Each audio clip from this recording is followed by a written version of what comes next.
Celui qui va nous faire une préparation à l'entretien d'embauche dans les règles de l'art.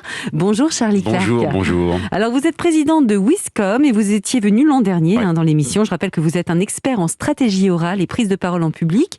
Alors justement, pourquoi est-ce qu'on est autant terrifié et stressé quand on passe un entretien d'embauche? Comment on explique ça? Tout simplement parce qu'il y a de l'enjeu. Quand on passe un entretien d'embauche, on n'est pas là pour vendre un kilo de salade. C'est quand même les mois, les années qui vont suivre qui sont en jeu. Il y a de l'enjeu. Et on ne sait pas quel est l'état d'esprit de la personne qui est en face. Ça, c'est assez déstabilisant. Et bien sûr, on est jugé. On est jugé sur ce qu'on est en tant que personne, avec ses qualités, avec ce qu'on dit. Et ça prouve encore une fois l'importance vitale de l'oral. C'est pas un CV, vous l'avez dit Clément, qui vous fait embaucher, c'est l'oral, l'entretien d'embauche, et donc il faut avoir des techniques, il faut maîtriser l'oral, il faut se former, comme toujours. Clément ? Il faut aller en passer finalement quand on cherche pas de travail ou on n'a pas de pression. C'est sûr que quand on n'a pas de pression, généralement on est meilleur, mais il y a des techniques pour lutter contre la pression, je suis sûr qu'on va y revenir aujourd'hui. Alors justement, nous on a dit qu'on allait se préparer ce matin, vous avez dit c'est parce qu'il y a de l'enjeu qu'on est à ce point terrifié parfois, mais est-ce qu'il ne faudrait pas justement ne pas se préparer du tout et y aller à l'impro, au panache, ça peut fonctionner aussi sur un coup de bol, non ? Soyons clairs tout de suite ce matin. Clément, je suis sûr qu'il réussirait n'importe quel entretien d'embauche pour n'importe quel boulot. C'est le syndrome Miss France. À chaque fois, Miss France, on leur demande comment vous êtes devenue Miss France. Et il y a toujours cette phrase, comme beaucoup de castings, j'accompagnais une copine. Moi, je voulais pas du tout. Et finalement, ils n'ont pas pris ma copine, ils m'ont pris moi. Et il y a un peu de ça, en fait, peut-être. Ça, ce matin, soyons clairs, ça marche pas. D'accord. C'est que pour Miss France. L'improvisation, non. Ce qui fait un entretien réussi, c'est 80% de préparation. Souvenez-vous de ce que disait Churchill. Mes meilleures impros sont celles que j'ai le plus bossé. Évidemment. Alors justement, comment on bosse un entretien? Parce que, je sais pas, il faut le répéter dans sa tête, à haute voix, devant un miroir. On écrit ce qui est obligatoire, c'est les idées phares qu'on a envie de placer absolument. Je pense que la plupart des salariés, quand ils préparent un entretien, ils pensent dans leur tête. Ils ont les idées dans leur tête. Mais ça fera pas de vous quelqu'un de bon à l'oral. L'oral, il y a 3 dimensions. Il y a ce qu'on dit, c'est les mots, et ça, vous le travaillez dans votre tête, d'accord ? Mais il y a aussi ce qu'on voit et ce qu'on entend. On parle des 3 V, le visuel, le vocal et le verbal. Et pour être bon à l'oral, il faut aligner les 3 V. Donc si vous répétez seulement dans votre tête, tout ce qui est de l'ordre du visuel et du vocal, de votre voix, ça va pas se travailler. Donc il faut le travailler à l'oral. L'oral, ça se bosse à l'oral. À l'oral. Et pourquoi pas avec un copain qui fait répétiteur ? Alors, version numéro 1, version bas de gamme, devant un miroir. Version numéro 2, si vous avez des amis, avec des amis. Et version numéro 3, si vous êtes digital. Si vous n'avez pas d'amis. Un chat peut suffire. Le mieux, c'est quand même de se filmer. Si vous vous filmez, ça vous permet de voir vos défauts, de voir vos tics verbaux, etc. Clément ? Est-ce que c'est une bonne ou une mauvaise idée d'aller sur Google et de regarder l'interlocuteur qu'on va avoir ? Est-ce que ça rajoute de la pression ou est-ce qu'au contraire, on peut se dire, tiens, il a l'air d'avoir de l'humour ? Vous l'avez déjà fait ça, j'ai l'impression. Je me pose la question. Parce que honnêtement, c'est essentiel. C'est-à-dire encore une fois, c'est de la préparation. Comprendre qui il y a en face, c'est vital. Et si vous ne le faites pas, c'est une faute grave. Bon, je suis d'accord. Charlie Clark, vous restez avec nous. On va poursuivre cette préparation avec vous à l'entretien d'embauche pour le boulot que l'on rêve vraiment d'obtenir en 2022. D'ailleurs, y a-t-il encore un code vestimentaire à respecter aujourd'hui? Le costume, le petit tailleur, c'est toujours un passage obligé ou pas? On va voir ça. Comment gérer le trac également? Il y a des astuces infaillibles pour qu'au moins la personne en face ne puisse rien deviner de votre état de stress. On vous livre tous ces secrets dans quelques minutes, alors restez avec nous sur Europe 1. 11h30 sur Europe 1. Bien fait pour vous. Julia Vignali et Mélanie Gomez. Au travail, je veux pas qu'on pousse, je sais ce que j'ai à faire. Au travail, le la coule est douce, c'est ce que j'aime bien faire. Et nous aussi, c'est ce qu'on aime bien faire, c'est bien fait pour vous avec Princesse Erika, mais c'est votre émission Feel Good, Mieux Vivre. Ce matin, on se pose cette question, comment préparer et réussir, bien sûr, un entretien d'embauche. Pour en parler, nous sommes toujours en studio avec Charlie Clark. Je rappelle que vous êtes président de Wiscom, expert en stratégie orale et stratégie RH pour les dirigeants d'entreprise et les managers. Alors, tout à l'heure, on parlait donc de ce stress qu'on peut tous avoir, évidemment, parce qu'il y a un enjeu fort quand on cherche un emploi, d'autant plus si vraiment c'est le job de nos rêves. Vous avez dit, un entretien oral, ça se prépare oralement, donc devant un miroir, avec un pote, ou on se filme en vidéo, pourquoi pas, on a des tas d'outils aujourd'hui et ça c'est bien pratique. Mais vous dites aussi que lors d'un entretien, ça c'est très important, on est là pour parler des faits et non des opinions. Qu'est-ce que ça veut dire en pratique ? Ça veut dire que la plupart du temps, quand un collaborateur s'exprime, il est dans le règne du « je pense ». C'est « je pense ci, je pense ça », mais ce que tu penses, on s'en fout. L'employeur, il s'en fout. Lui, ce qu'il veut, c'est des faits. Et donc, il faut faire un travail très important pour lister les faits et mettre les faits en avant. Les faits sont incontestables et c'est le début pour le dialogue. Si vous voulez avoir un échange constructif, un échange nourri, il faut se baser sur les faits. Un exemple, je sais pas, pour n'importe quel boulot, prenons un exemple. Qu'est-ce qui serait des faits, qu'est-ce qui serait des opinions? Eh ben, écoutez, l'opinion, c'est je pense que je suis bien fait pour ce poste et les faits, c'est revenir sur son CV, quel qu'il soit, revenir sur les compétences qu'on a développées dans les précédents jobs qui peuvent rassurer l'employeur et lui dire, ouais, lui, c'est la perle rare. Bah oui, c'est ça. Il faut le rassurer finalement, ce petit bonhomme en face de nous. On est d'accord. Est-ce qu'on a le droit de bluffer si par exemple la personne nous demande où on en est, si on a eu d'autres entretiens avec d'autres sociétés, qu'on dit j'ai eu 3 rencontres, les 3 pour l'instant m'ont proposé l'emploi, mais je suis venu vous voir quand un même. niveau de salaire énorme en plus, mais je suis quand même venu vous voir. Ce qu'a dit Julia est très vrai, il faut rassurer. Donc si vous dites la vérité, mais que cette vérité n'est pas rassurante, du genre moi je suis là pour 3 mois et après je pars dans le Larzac élever des moutons, ça va pas rassurer l'employeur qui est en face de vous. Donc le job, c'est de lui dire la vérité le plus possible et de le rassurer au plus proche de ce qu'il veut entendre. Mais s'il y a d'autres gens qui veulent nous embaucher, on peut lui dire en fait, voilà, j'ai été approché, hein, oui, mais je suis face à vous et je serais ravie que vous me proposiez cet emploi. Ça c'est bien, ça fait monter la pression, ça fait monter les enchères. Et en même temps, on le rassure. Absolument. Alors, pour réussir brillamment son entretien d'embauche, vous mettez en place la méthode de sport.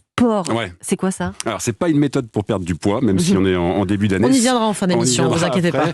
C'est les 5 règles à respecter pour performer dans un entretien. Et le sport, c'est donc une règle qu'on a créée chez Wiscom, c'est un acronyme. Le S, c'est le sourire. Quand vous souriez, notez bien, vous faites la différence. Peu de personnes sourient parce que souvent elles sont stressées. Bah oui. Le P sont les pieds. On en avait parlé la dernière fois, les pieds c'est très important. Si vous n'accrochez pas les pieds au sol, vous allez disjoncter, vous allez avoir trop de pression en vous. Le O, ce sont les mains, l'ouverture des mains, parce que ces mains, elles nous trahissent. On parle d'autocontact, ce sont ces signaux que vous faites sans vous en rendre compte, qui viennent montrer que vous êtes nerveuse dans l'exercice. Donc on ouvre les mains et on ne joue pas avec ses mains. Le R, c'est le regard. Il faut un regard généreux, un regard qui soit franc, droit, parce que sinon, c'est qu'il y a un problème. Et le T, très important, c'est se taire. Ça vous paraît surprenant, mais... Ah oui, un entretien d'embauche nous conseille de nous taire, c'est étonnant. Ouais, parce que plus vous faites des silences, plus vous êtes à l'aise. Celui qui est stressé va chercher à parler, à en rajouter, il va faire ce qu'on appelle en communication le syndrome de l'essuie-glace. C'est une information qui très vite vient balayer l'autre pour ne pas qu'on se concentre sur l'information. Si vous vous taisez après une phrase, c'est que vous êtes serein avec ce que vous venez de dire. Et puis ça donne l'air intelligent de se taire. D'ailleurs, je vais le faire là immédiatement. Taisez-vous, Julia. Alors justement, il y a aussi autre chose qui peut nous stresser quand on va aller à un entretien d'embauche, c'est la question, on se l'est tous posé, comment je vais m'habiller? Est-ce qu'il y a toujours un dress code? Est-ce qu'il y a toujours chemise cravate pour messieurs, un petit tailleur pour mesdames? Ou est-ce que vraiment ça dépend aussi de l'emploi pour lequel on va? Évidemment, ça dépend. Ce qui est clair, c'est qu'encore une fois, l'employeur, lui, il cherche 2 choses. 1, il cherche à être sûr que vous avez les compétences pour le job. Et 2, il cherche à être sûr que vous serez bon dans la famille, que vous serez intégré à la famille. Et donc votre job, quand vous passez un entretien, c'est de montrer que la famille, vous avez compris ses codes, vous avez compris ses signes, et que si c'est ici jean, basket, c'est un peu comme ça que je vais à l'entretien. Donc aller se balader autour de, j'en sais rien, une tour là où on va travailler, et voir comment un peu les gens sont habillés, c'est pas mal avant, pour repérer un peu le code vestimentaire des lieux. Qu'on soit pas... overdressed, comme on dit, c'est comme quand on arrive en soirée. Si on est à côté de la plaque en termes de thème, c'est horrible. J'ai compris, ça y est. Mais quand même, gare à la première impression, parce qu'on va avoir du mal à la faire oublier. Alors, est-ce que vous avez des petits conseils pratiques pour la gestion du trac? Tout à l'heure, vous parliez des pieds bien ancrés au sol. Est-ce que les mains libres, est-ce qu'il y en a d'autres? Le sourire. Oui. Et je dirais un petit verre d'eau. Il y a un syndrome dont je voulais vous parler ce matin. C'est la bouche sèche. Oui, vous connaissez ça? Oui, comme elle je fais de la bouteille télé. d'eau greffée à la main d'ailleurs. Mais oui, parce qu'autrement, on a la bouche un peu... C'est désagréable pour l'auditeur. C'est un terme, on appelle ça la xérostomie. Et ça, c'est très embêtant parce que vous avez beau boire, comme le fait Julien en ce moment, la bouche restera sèche. Et donc là, j'ai un truc à vous donner, mais ça reste vraiment entre nous. C'est discrètement, vous pincez le bout de la langue entre vos dents. Pas trop fort, faut pas couper la langue. Et là, vous allez voir qu'en faisant ça, il y a un paquet de salive qui va revenir dans la bouche. Et ça va hydrater la bouche? Ouais, absolument. Ça va faire un appel de salive. Clément, vous bavez, attention. Oui, tout à fait. J'étais en train de me taire depuis tout à l'heure. J'espérais que ça fasse un effet incroyable. Et ça, c'est discret. Ça permet quoi? De ne pas déglutir, par exemple? Au contraire, ça permet à la salive de revenir dans la bouche pour pas que vous ayez cette bouche pâteuse. Vous savez, ces lèvres qui claque quand vous parlez, c'est très désagréable. C'est un syndrome de stress, ça s'entend, ça se voit. Donc, mordez discrètement le bout de la langue, pardon. Mais pas Et de là- l'interlocuteur. Hein, la Non, vôtre. juste la vôtre. Voilà, pour commencer. Là, vous l'aurez pas le job, hein, Julia, c'est sûr. Est-ce que selon vous, il faudrait aussi pas finalement arrêter de penser forcément, parce que on se met le stress, on se dit bon, de toute façon, je vais le rater. On a tendance à être très pessimiste. Est-ce qu'il y aller vraiment avec un mental de winner, et comment on fait pour l'avoir? Ce mental, c'est important. Comment Ouais. on inverse la donne? Bien sûr, le trac, le stress vient du fait qu'il y a un oiseau sur votre épaule qui vous murmure à l'oreille. Il va te poser la question piège à laquelle tu ne sais pas répondre. Et donc, l'idée, c'est de faire l'inverse, c'est de se dire, sur mon épaule, là, j'ai un chat qui est gentil, qui ronronne à côté de moi, et il me murmure les choses les plus douces qui vont m'arriver pendant l'entretien. Et donc, c'est ce qu'on appelle la visualisation positive. Voir les choses telles qu'elles vont bien arriver. J'allais dire plutôt plutôt que mal arriver. l'ami imaginaire, moi, là, parce que ce chat, je le vois maintenant, Ouais, du coup. ok, ouais, exactement. Faut éviter de lui parler à lui, à l'animal, Voilà, en pendant tout cas, l'entretien, on évite, hein, Pendant c'est ça. l'entretien, ça, on oublie le chat, il est plus là, on est d'accord. C'est ça. Et en tant que patron, comment savoir que le candidat ment ou n'est pas à l'aise? Est-ce qu'il y a des signaux spécifiques? Parce que dites-le nous, parce que surtout qu'on n'en voit pas ces signaux-là si on en Ouais. entretient. Bah, écoutez, il y a les mains, on parlait des mains, les mains, le corps, il parle plus fort que les mots. Et le corps, il va toujours vous trahir. Et c'est vrai au niveau des mains, donc il y a des signaux de stress quand on se touche les mains, quand on fait ce qu'on appelle la savonnette, quand on joue avec ses doigts. Et il y a un signal aussi, qui est un marqueur kinésique, qui est amusant, c'est l'effet Pinocchio, c'est la personne qui se gratte le nez. Et ça, je pense que vous en avez beaucoup vu. Et quand on se gratte le nez, ça ne veut pas dire qu'on ment, mais c'est un début de preuve qu'il y a quelque chose d'inconfortable chez vous. Ah, génial. Et la preuve amusante, nous, on a analysé Nicolas Sarkozy, alors c'est de la politique là, mais Il se gratte dès qu'il parle de Dominique de Villepin, vous savez qu'il, a priori, ne l'aime pas beaucoup, eh bien, il se gratte le nez. Vous voyez, c'est encore un signal qui montre qu'il y a un sujet, il y a un problème. Ah, mais Pourtant, il doit être entraîné quand même, hein, Nicolas Sarkozy, on imagine. Ouais, mais rappelez-vous, le corps parle plus fort que les mots, et le corps, il dit toujours la vérité. Alors depuis 2 ans, on fait aussi de plus en plus d'entretiens à distance, en visio. Et là, vous dites qu'il faudrait presque exagérer les gestes, les sourires. Pourquoi cela? En visio, le sujet, c'est pas d'exagérer. Encore une fois, c'est de recréer les conditions les plus proches de la réalité. Or, vous le savez, vous qui faites de la télé, quand on est derrière un écran, quand on est filmé, on perd un peu en teneur. Son sourire va moins se voir, son ton sera moins intéressant, la gestuelle sera moins intéressante. Donc le jeu en visio, c'est de rendre les choses visibles à nouveau. Et pour les rendre visibles, il faut faire un effort pour tout diriger vers la caméra. On remonte les gestes pour qu'ils soient à hauteur de la caméra, on regarde la caméra et on sourit à la caméra. Et ça va créer de l'humanité dans cette relation, même à distance. Alors, juste, Oui, oui. le décor, ça doit être J'allais vous important. dire, oui, quel décor on crée autour de nous, comment on rend les choses jolies, parce que chez soi, on Ouais. n'a pas forcément un endroit parfait pour réaliser un entretien. On fait gaffe au décor parce qu'effectivement, le visuel, il parle très fort. Chez Le poster de Madonna chez Julia Vignali, par Ouais. exemple, elle se met pas devant. Bah, on est À part d'accord. si je veux postuler en maison de disque. Voilà. Vous avez tout compris. Il faut faire très attention au décor parce qu'il parle pour vous et surtout, il attire l'attention de celui qui vous regarde. Donc, si derrière vous, vous êtes dans la chambre de votre fille, qui a des posters, des photos au mur, la personne à qui vous parlez, elle va d'abord se concentrer sur ces photos derrière et elle ne va plus vous écouter. Donc, on fait gaffe à ce qui est en décor, un décor le plus neutre possible pour qu'on soit concentré sur vous et uniquement sur vous en tant que candidat. Un mur Pas blanc. sur pas de patrouille. Ouais, quoi, un c'est mur mieux. blanc, c'est parfait. Alors, on est aussi en pleine période des entretiens annuels.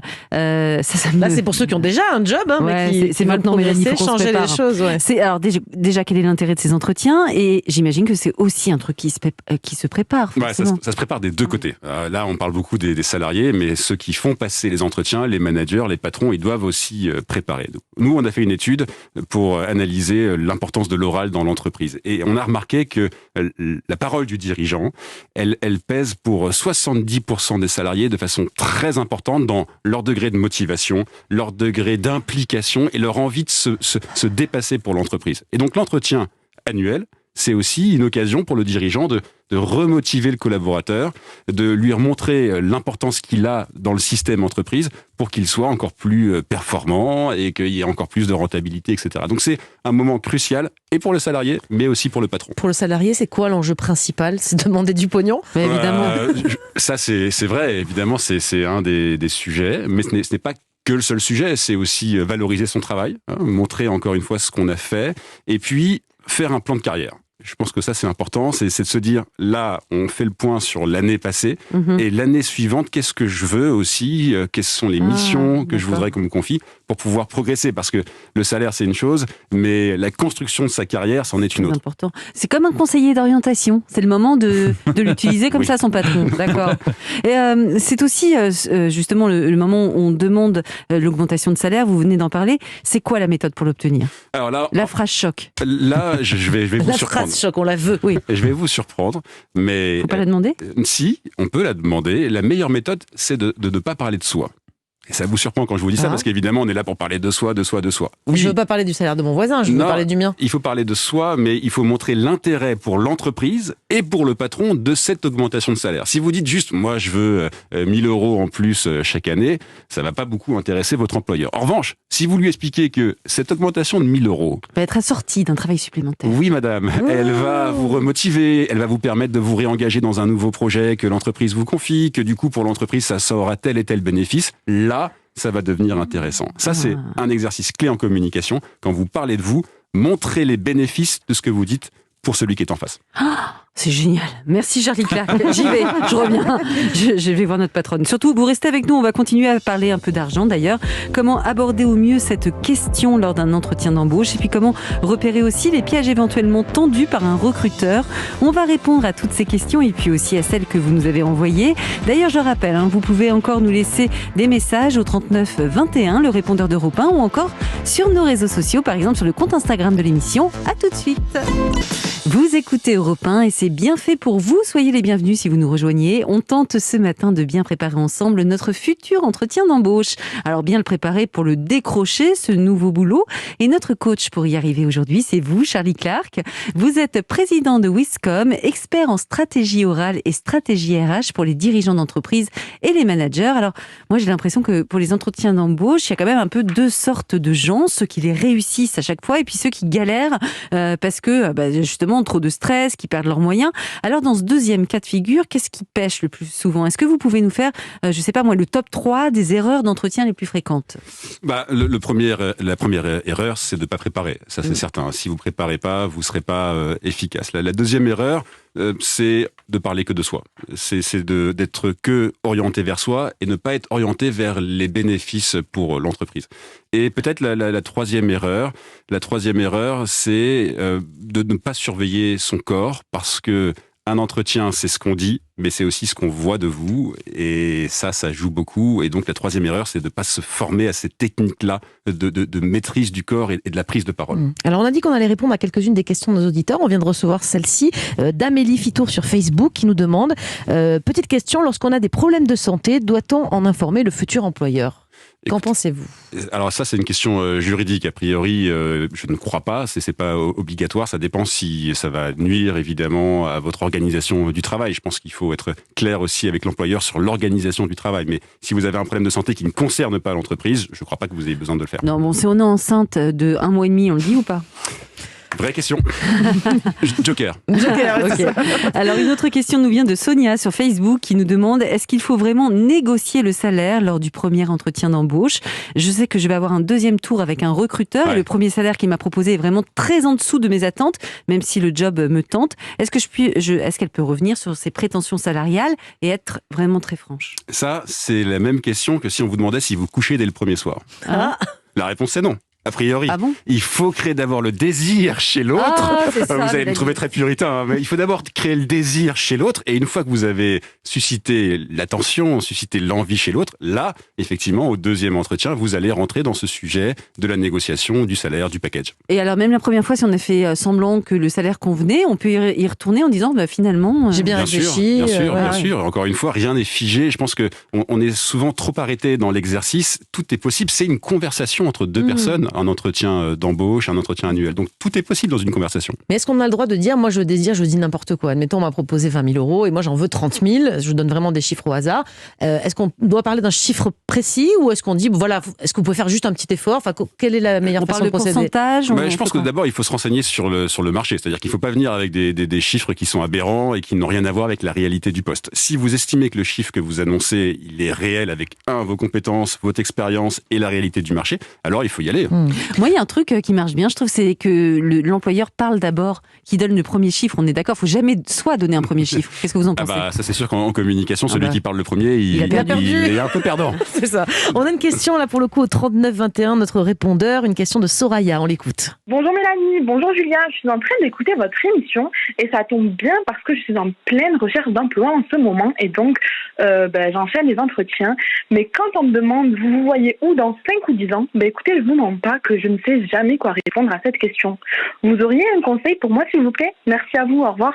Bon Charlie, dans 5 ans, dans 10 ans, on se voit où alors? On ne dit pas à votre place déjà, on ne dit pas ça. Encore une fois, il faut, je pense, dire la vérité et il faut rassurer. Et donc, il faut laisser entendre des choses qui soient rassurantes pour l'employeur. Il faut bien comprendre que l'employeur, un entretien raté, c'est des milliers d'euros de perdus pour lui. Il n'a pas envie de rater cet entretien. Et donc, il faut être assez clair sur vos envies et en même temps, il faut aller dans le sens de ce qu'il a envie d'entendre un peu forcément. C'est un peu le jeu. Oui, donc plutôt lui dire qu'on s'imagine dans la même branche, quoi. Bien et sûr. Pas, je pense que j'aurais tout foutu en l'air et je ferai un tour du monde. Dans 5 ans, je m'envisage dans l'entreprise, épanoui, avec un nouveau poste. Voilà, ça c'est des belles bien, réponses. Ça. Aurélien sur Instagram, en parlant de tour du monde, justement, est-ce qu'on a le droit, c'est sa question, est-ce qu'on a le droit à des petits mensonges lors d'un entretien d'embauche? Genre, j'ai un trou d'1 an dans mon CV, car j'ai rien glandé, pour être honnête, mais puis-je dire que j'ai fait le tour du monde? Ça fait plus chic, non? Est-ce que vous l'avez déjà fait, vous? Est-ce que vous me demandez si j'ai déjà menti à un entretien? Vous avez vu ma gueule d'ange? Est-ce que vous imaginez que je puisse dire ça et que je puisse le révéler aux milliards d'auditeurs d'Europe 1? Si, moi je le vois parce que vous tortillez vos mains. Oui, c'est vrai. Je me suis gratté le nez aussi, vous avez raison. Alors, qu'est-ce qu'il peut faire pour cette année blanche dans son CV? Je pense qu'une année autour du monde, ça se valorise. Et ça, oui, non, mais sauf qu'il l'a pas fait, apparemment. Il a pas fait le tour du monde. Il a glandé pendant un an. Il a forcément fait des choses. Il a peut-être regardé la télé, fait des jeux vidéo. Mais il y a ça, peut-être des choses qu'il a. Si il a sorti des compétences, pourquoi pas? On ne sait jamais. Mais s'il a juste glandé, il vaut mieux pas le dire. Là, dans ces cas-là, il vaut mieux pas le dire. Dernière question de Jonathan sur Twitter. Vous avez parlé tout à l'heure, Charlie, du fait qu'un entretien, ça se prépare. Mais est-ce qu'un patron aussi doit préparer un entretien et comment? Je suis chef d'une petite boîte depuis peu, je dois embaucher quelqu'un, je reçois 2 candidats et j'avoue que ça me stresse un peu de ne pas choisir le bon. C'est vrai que ça doit être stressant aussi pour le jeune patron. Là, Bien c'est sûr. Du temps mobilisé, tout ça? C'est du temps et surtout la parole du dirigeant. On a encore fait des études là-dessus. Elle est clé et elle peut motiver une personne pour des mois comme elle peut la démotiver aussi pour des années. Et donc, chaque mot du dirigeant vont être pesés, analysés. Et souvent, d'ailleurs, en entretien, on le voit. Qu'est-ce qu'ils font les salariés? Ils notent précisément ce qu'on dit le dirigeant. Ça prouve que chaque mot est mesuré. Et donc, ça se prépare du côté du dirigeant. Il faut faire attention à ce qu'on dit et il faut être très nuancé. Et il le prépare avec qui? Un dirigeant? Un copain dirigeant? Avec un copain dirigeant ou avec des gens comme nous. On les accompagne, évidemment, au quotidien. On les fait travailler, on les met en situation. Bon, Charlie, pour les plus stressés qui nous écoutent, qui se disent « Ok, j'ai bien noté tous les conseils de Charlie Clark, mais pour moi, c'est très difficile. Je suis un timide maladif, ça va être très compliqué. Voire même, je vais trembler, avoir des tics, j'en sais rien. » Est-ce qu'on a le droit de dire à ce futur employeur, à ce recruteur « Écoutez, je suis vraiment désolé, je suis extrêmement stressé. J'ai toutes les compétences, je vous le promets, mais pour moi, c'est un exercice très difficile. » Je pense qu'encore une fois, un exercice de vérité, j'y suis favorable. Et c'est aussi le travail de l'employeur, du patron, de mettre la personne à l'aise et de fouiller, d'aller au-delà de ce vernis de stress pour essayer de voir si vraiment cette personne a les compétences. Et souvent, comme ils le font. Je trouve que c'est une excellente idée. Merci beaucoup Charlie d'avoir accepté de répondre à nos questions et à celles de nos auditeurs ce matin. Je pense que grâce à vos conseils, ceux qui cherchent un emploi ont désormais toutes les cartes en main pour au moins le réussir. L'entretien d'embauche, une étape très importante vers une nouvelle vie. Merci. Oui, merci Charlie. On va maintenant